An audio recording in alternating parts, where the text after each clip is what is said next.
to have created confusion about the proper use of the ERA funds.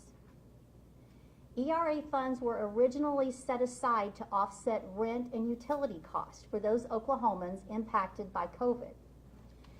In the process of distributing aid, OMES allowed the nonprofit to accrue more than 15 million tax dollars as a management fee, but OMES never required the nonprofit to provide any receipts or other evidence.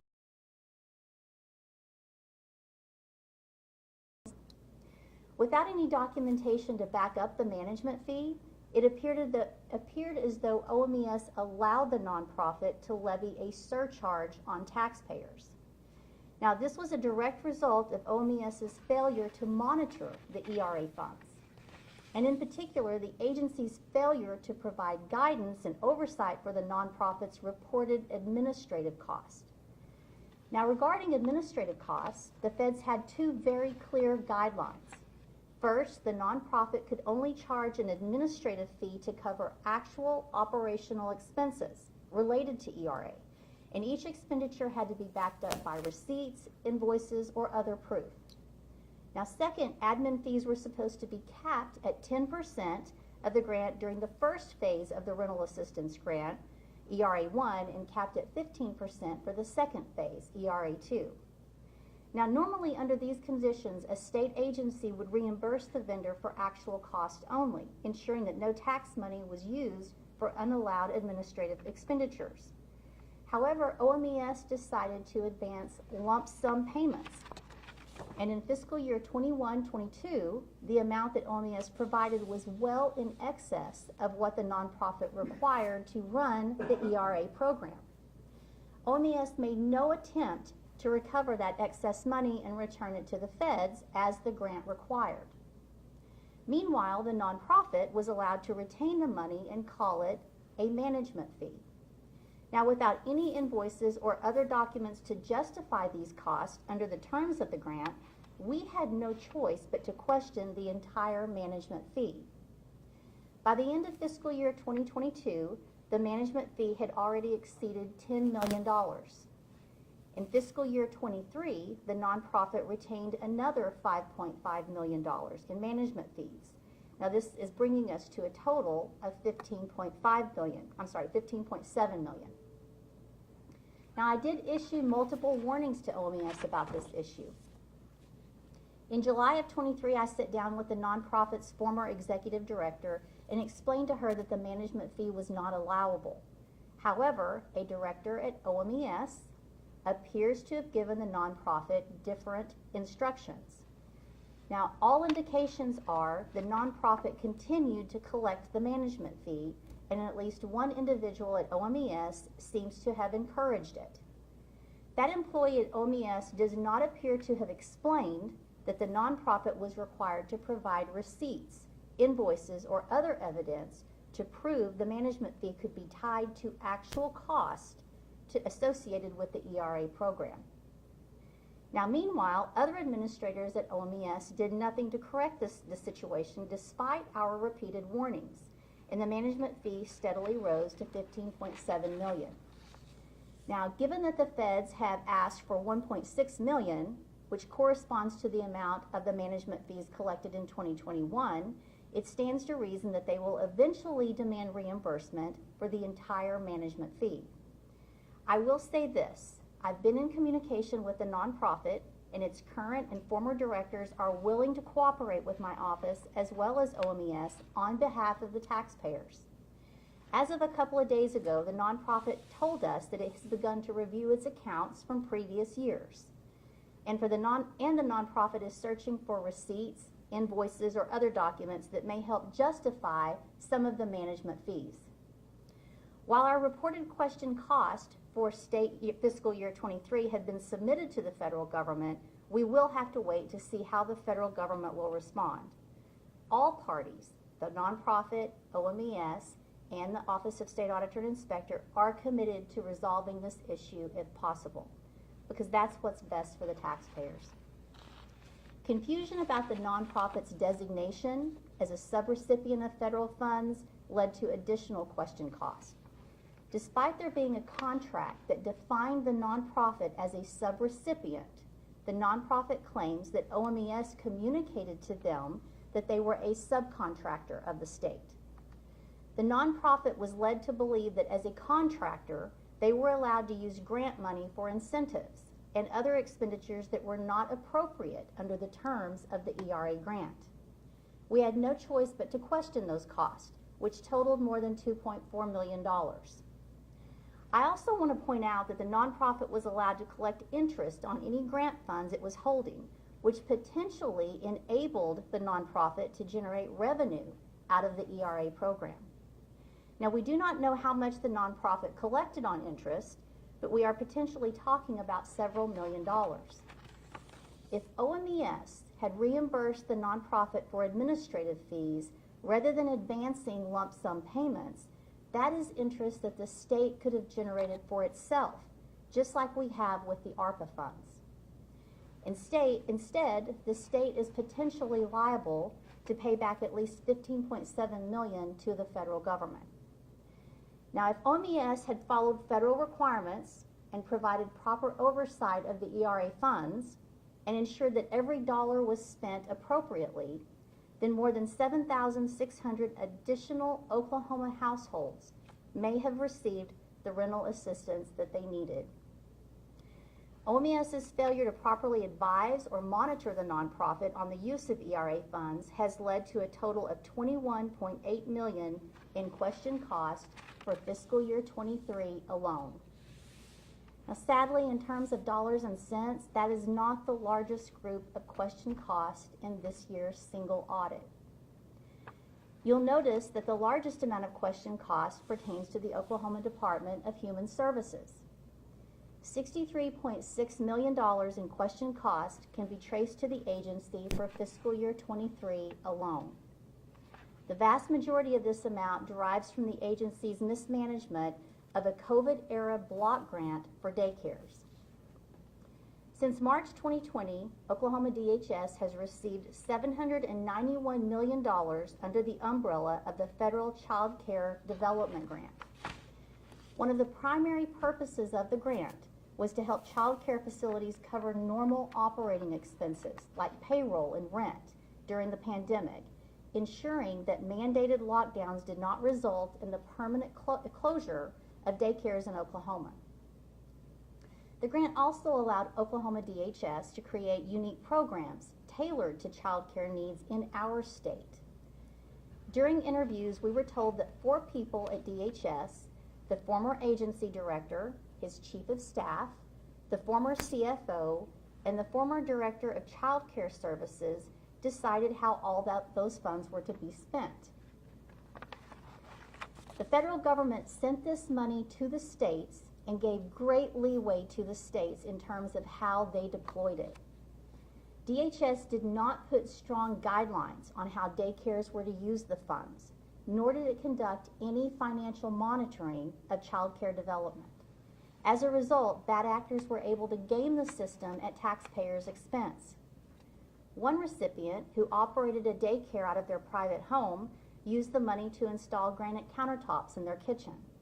In fact, there were several instances of home daycares taking child care development funds and using them for lavish bath or kitchen remodels, some costing between $30,000 and $40,000.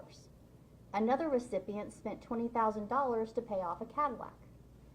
Now, we intended to question those expenditures. However, when we expressed our concerns to the federal government, they said that almost any purchases, even those that appear unnecessary or wasteful, would be permitted as long as it could be construed as having a remote connection to child care. A Cadillac, they said, could be used for transportation. So, per the federal government's advice, we did not question granite countertops or Cadillacs. There's no better example of DHS's financial mismanagement of child care development than the Child Care Desert Grant Program, an initiative meant to expand access to child care in counties that could not meet the demand. In theory, the program would provide crucial startup money for new daycares or expanding daycares to cover things like minor construction projects. Now, in practice, a child care facility could get up to $5,000 per child as a lump sum payment based on their potential capacity for enrollment. To be clear, enrollment capacity was determined solely on the basis of a facility's available square footage. Now remember, the purpose of the grant is to expand access to child care, and square footage is just one of many relevant factors that could impact a daycare's viability. Yet based on interviews with DHS employees, we determined it was the only factor DHS administrators considered. In any case, DHS's failure to monitor the use of Desert Grant funds enabled some individuals to walk away with hundreds of thousands of dollars, even though they did not establish long-term daycares. We ultimately had to question 75% of the expenditures included in our test sample. We also found evidence of misappropriation of funds in 10% of the facilities tested. The single largest distribution of Desert Grant funds was to one of the co-founders of a local curriculum company. To maintain anonymity with regard to an ongoing investigation, I will refer to this individual as applicant number 1. Applicant 1 is married to the former Director of Child Care Services at DHS. She is one of the 4 individuals who helped structure all of the child care development initiatives, and she would have had access to and final authority over her husband's company's application. Despite this glaring conflict of interest, DHS advanced more than $2 million to applicant 1. Applicant 1 did not operate a daycare. He ran an after-school program out of 2 schools, both of which allowed him to utilize their facilities at no charge. He paid no rent, no taxes on the space, and certainly did not have to cover any remodeling or minor construction projects for the school. The amount of money that applicant 1 received was based entirely on DHS's calculation of the square footage at each location. At one site in Oklahoma City, DHS determined that applicant 1 could accommodate up to 283 children based on the square footage, and he was approved to receive a $1.4 million distribution for that location. A DHS employee noticed the number was too high, recalculated the square footage, which affected enrollment capacity, and determined that applicant 1 should receive a smaller amount of money, closer to $760,000. However, weeks later, someone at DHS approved applicant 1 for payment at the original capacity of 283 kids, and he received a distribution of $1.4 million, resulting in an overpayment of $655,000. Now, there are only a few people at DHS who had the authority to override the revised payment. The Director of Child Care Service, applicant 1's wife, was one of those people. Furthermore, there's strong evidence that applicant 1's program was not set up to serve anywhere near 238 children. According to DHS's safety checks at the Oklahoma City location, on any given day, only 10 to 12 students attended applicant 1's after-school program. DHS reported similar numbers for the Norman location. Applicant 1 paid a staff of roughly 10 employees for child care and operations. He also included himself and other co-founders of his curriculum company on the payroll.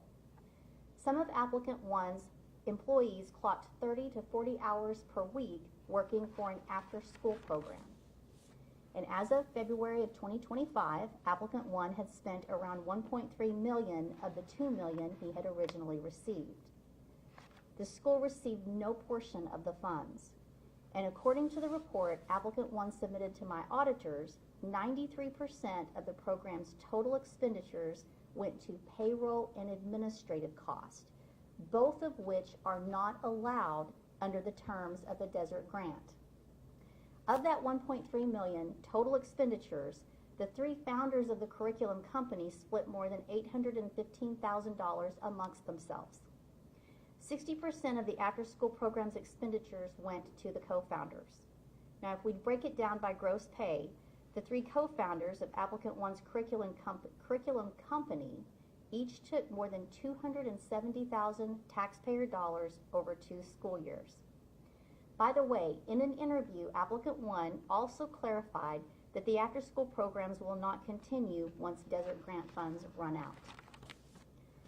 Now, by the terms of the grant, applicant 1 did not qualify for these funds, which had been set aside for daycares, sincerely struggling to serve as many families as possible and fill a critical shortage in the communities. To his credit, the current director of DHS has asked me for an investigative audit on this situation. However, the former director of DHS and his team seem to have made no attempt to provide any oversight that would protect taxpayer dollars. Despite the state spending $43 million taxpayer dollars on the Child Care Desert program in fiscal year 23, enrollment capacity in desert counties increased by less than 2% from 2023 to 2024. That's according to DHS's own 2024 annual report. Here are the numbers as reported by DHS. In 2023, there were 2,318 child care facilities in desert counties, and in 2024, there were 2,304. That's a net decrease of 14 child care locations in desert counties. In 2023, there was an overall enrollment capacity of 95,909 spots in desert counties, while in 2024, there was a capacity of 97,755. That's an increase of less than 2%. As of 2024, 27 of 34 desert counties saw either a decrease or no change in the number of facilities available, the total enrollment capacity, or both. Our test sample revealed a similar pattern, and at least 20 desert grant recipients have permanently closed their doors. That alone amounts to $2 million that did not support the expansion of child care in desert counties. Now, at the end of the day, DHS did not provide the oversight needed to ensure that grant funds had a maximum impact across the state. Unfortunately, the Child Care Desert program is not the only missed opportunity we uncovered within the purview of child care development funds. DHS handed out more than $27.1 million to child care facilities that applied for a new rating under its revised Quality Rating and Improvement System, QRIS, which is nicknamed STARS. The handout was theoretically an incentive to improve quality of care, and DHS gave anywhere from $2,500 for a one-star daycare to $15,000 for a five-star facility. In every case, they simply awarded a child care provider based on the number of stars that the provider had requested in the application. Now, it's important to note that the number of stars a daycare has affects the amount of federal subsidies they receive per child.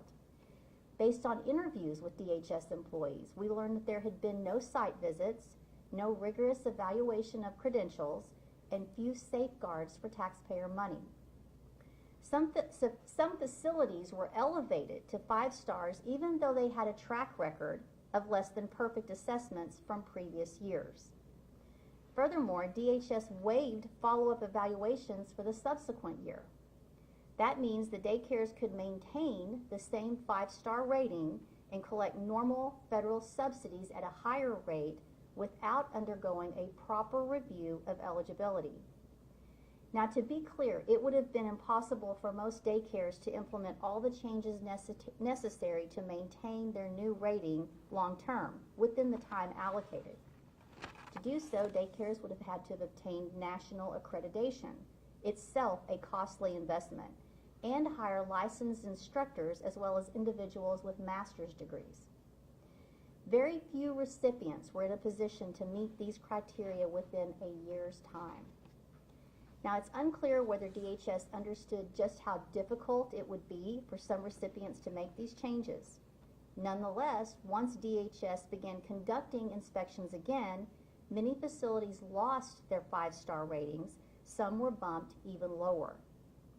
That means those daycares will receive a lower subsidy rate going forward. And many say they cannot keep their doors open unless their current level of funding continues. That means those daycares became dependent on government money that they should never have received in the first place. And now their business is in danger of folding, partly because DHS administrators did not provide proper guidance and communication about what was expected going forward. Furthermore, the STARS program cast doubt on the reliability of DHS daycare ratings. That's unfair to facilities that meet all of the requirements. But perhaps more importantly, it's a huge disservice to parents who rely on DHS to evaluate daycares accurately and hold them to high standards.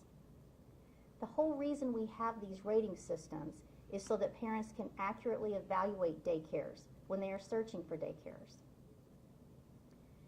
DHS also failed to maintain proper records. This is leading to millions in question costs.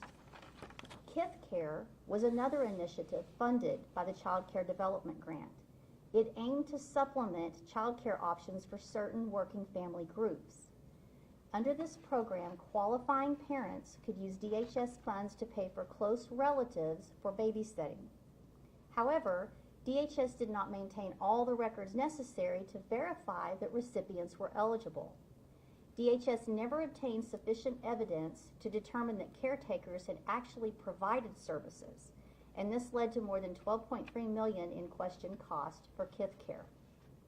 Now that's in addition to the $11.9 million in question cost associated with the Child Care Desert program and the $27.1 million for STARS. We found similar record-keeping issues outside of DHS child care services.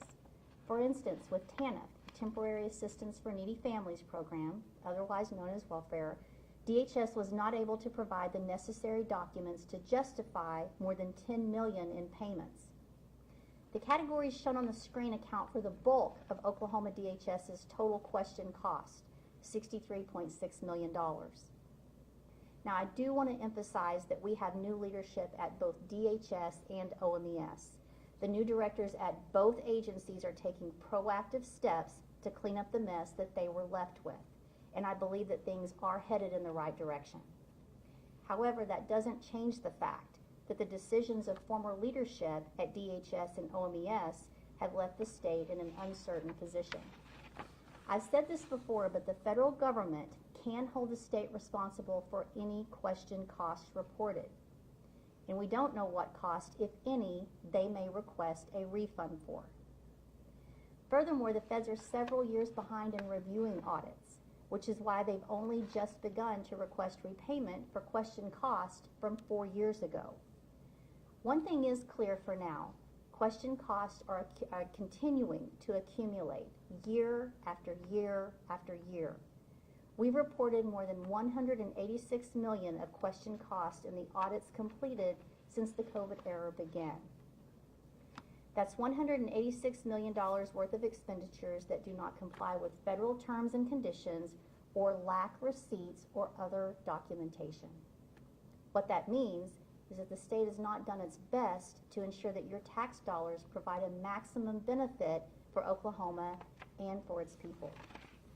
What we found time and time again was that Oklahomans were denied services even when they qualified for them because grant money had been mismanaged. I want to end this by saying our nation is $37 trillion in debt.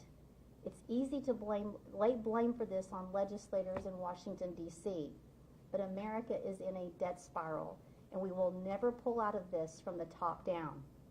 Only the states can clean up their own wasteful spending.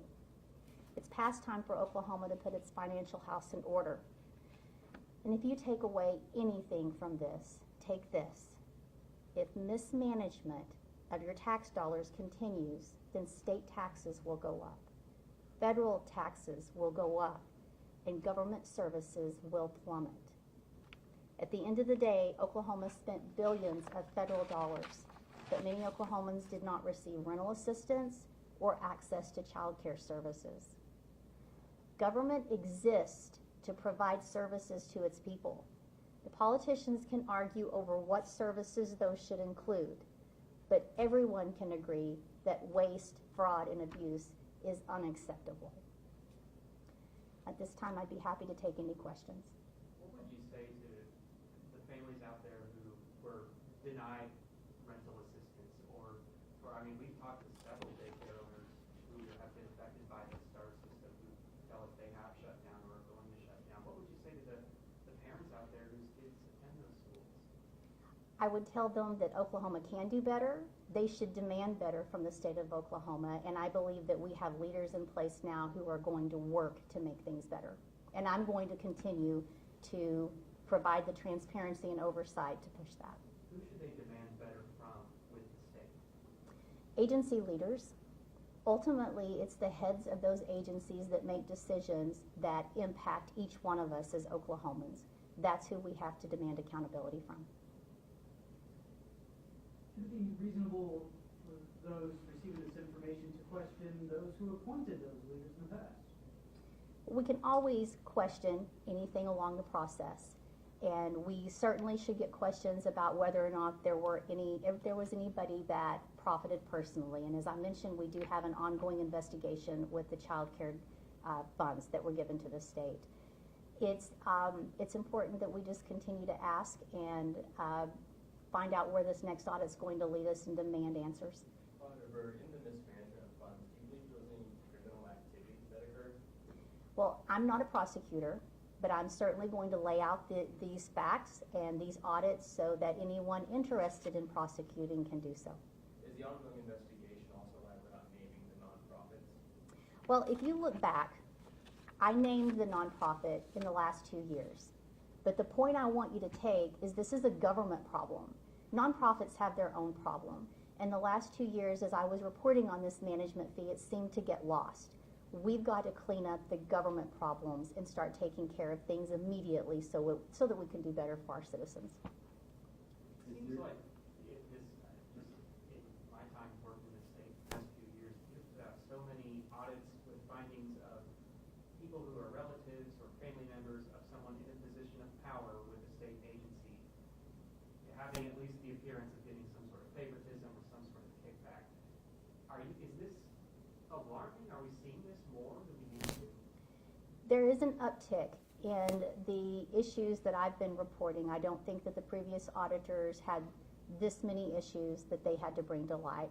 But this is a good time to point out exactly what my authority is.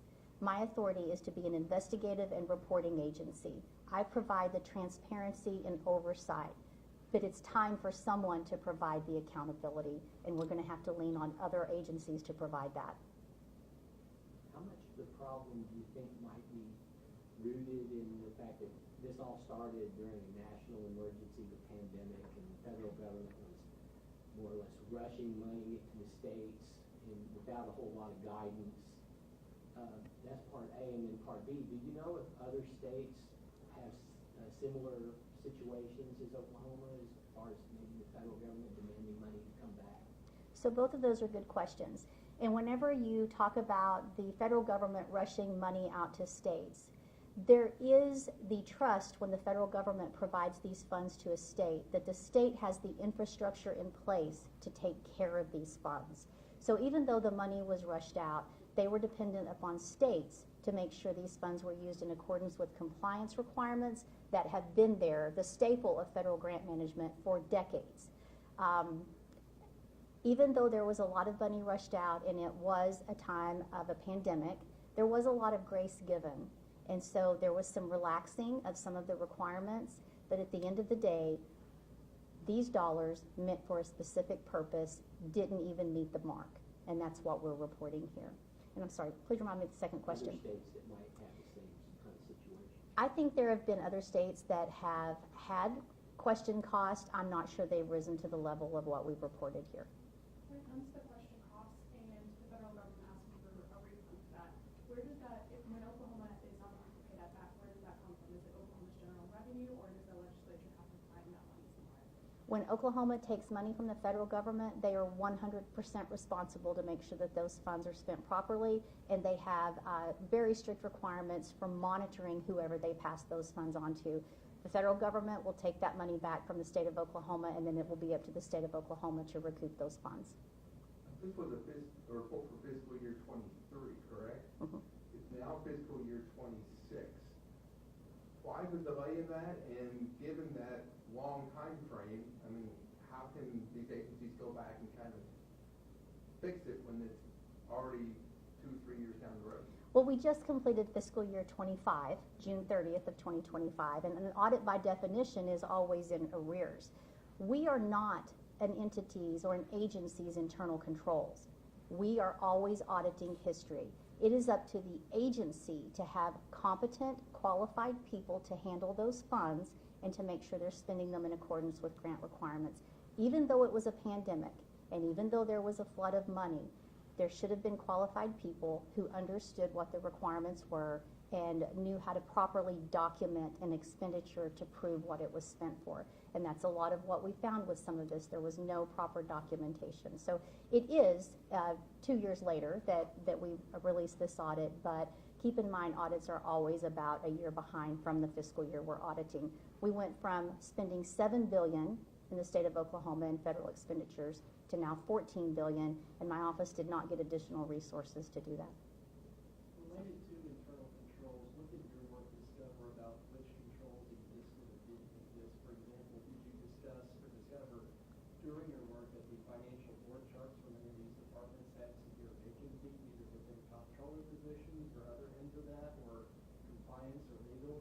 Did they have the staff time to be in compliance with these reporting requirements, and they were negligent, or were the staff not even there to monitor and exist at those internal controls that you just suggested? We've had multiple internal control deficiencies reported over many years.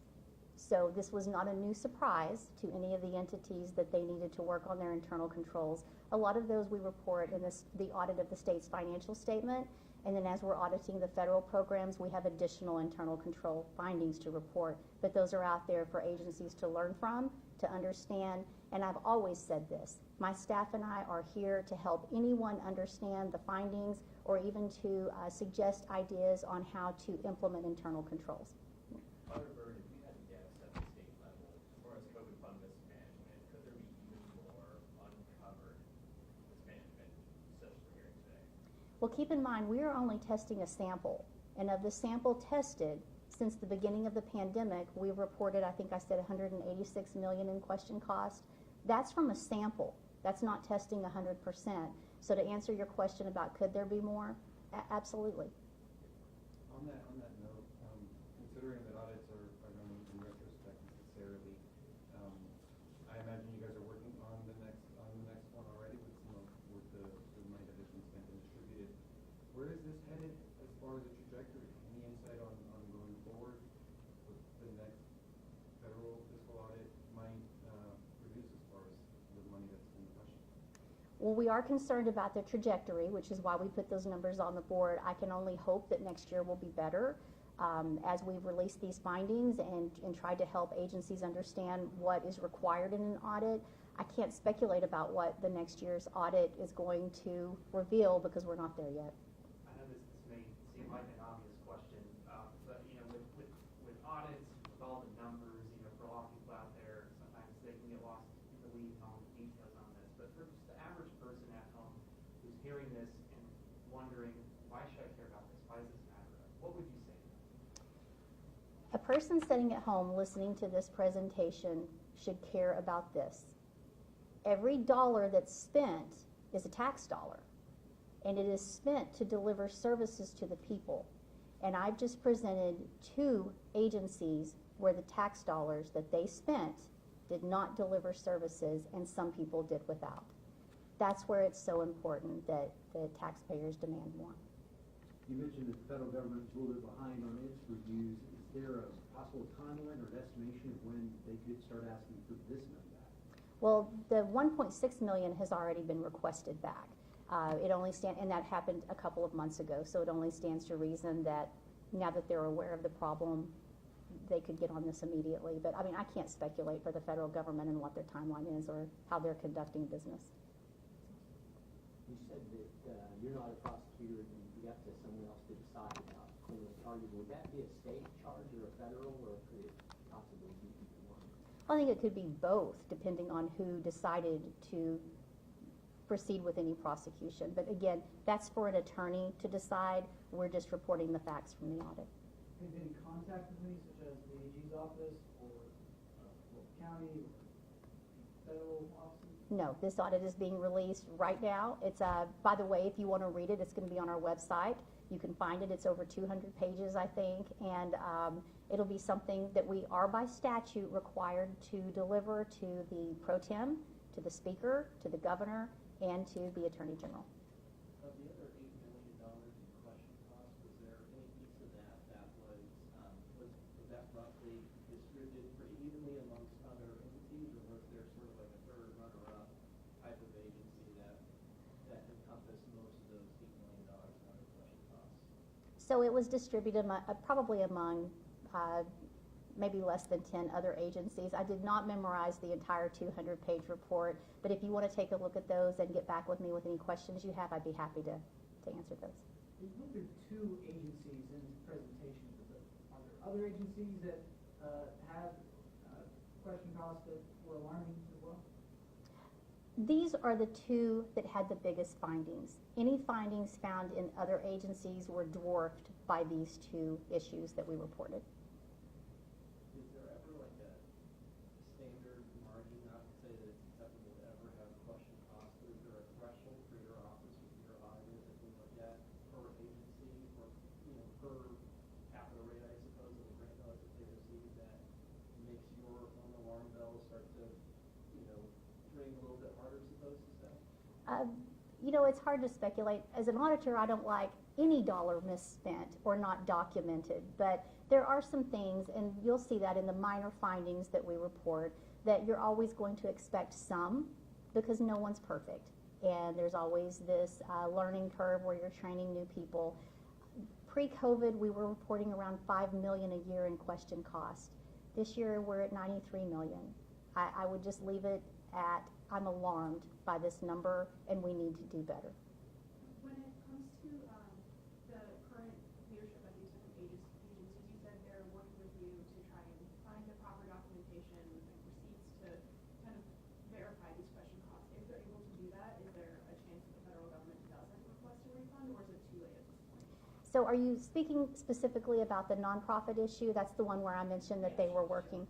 So there's always hope. The answer is always no if you don't ask. And I think that we need to be asking and trying to document something, because if we're paying money back, that's your tax dollars. So there's always the potential that maybe they could give some grace. But again, the management fee was just something that was taken. I don't know how much documentation anyone's going to be able to find for that. You say with post-pandemic, the amount of money doubled, right? But the personnel and resources you had to audit that did not change. Do you wish you had more resources to go through more of these to have more complete numbers? Well, as a conservative, I don't like to grow government, but it's clear that whenever you double the work, you're going to need additional resources. We do need more auditors in the office. We don't have enough to even fulfill all of our statutory responsibilities right now, because there's this deadline with the federal government, and they want these audits. And if we don't have the state's financial statement audit turned in a timely manner, we risk losing federal funds, and our bond rating can be at risk. If we don't have the federal audit turned in an acceptable time frame, then we could risk not being able to continue to receive federal grants. So those are always going to be our top 2 priorities in the office, and then we work in the other audits as best we can. Can you just say what the total of the question costs were on the presentation that you made here? Yes, it was, and Jonathan, if you could bring that slide up, it was 93.4 million? I believe so, yes. Let's bring that back up so you can see that, 93.4 million. Just for those 2 agencies? No, that's for the 2 agencies, 63.6 million for DHS, 21.8 for OMES, and the total combined of the other was around 8 million. And that's just for FY23, right? That is correct. That's in addition to 22 and 21?